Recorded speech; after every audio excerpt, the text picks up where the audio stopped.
แก๊สคนโหให้สังไหนค่ะญาความทำนำนาขนอวงแน่ลองตั้งดีอันแก๊สคนโหในได้ก็ลองตั้งอันที่หนึ่งก็ย้อนเบอร์ว่า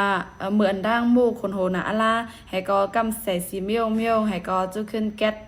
เป็ดอันตั้งใจยาก็อำไข่มันงอยอ่ะจะไหนค่ะยาก็อันที่สองได้ก็ไหนย้อนเบอร์มันใหม่นะล่ะเมืองไทยเนี่ยมันใหม่ว่ามาห่มกองกอเนี่ยมันทำไมหนาแลเนี่ยทำจุใครอยู่ด้วยfeeling ลองคุยหันอันดีไล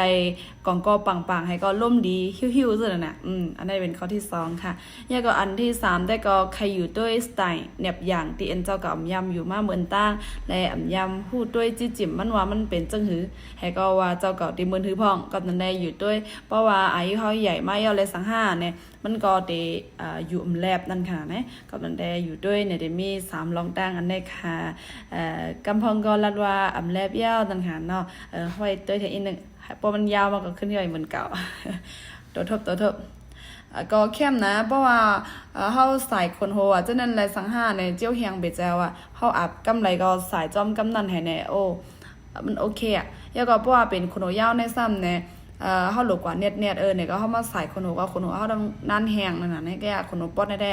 ไว้น่ะค่ะลูกดังนอกเอามาให้ก็ไม่น่ะอะล่ะเนี่ยก็มาอาบน้ำก็ใส่ผ้าหูกำเดียวกูกำก็ไหลมีจังไหนอ่ะ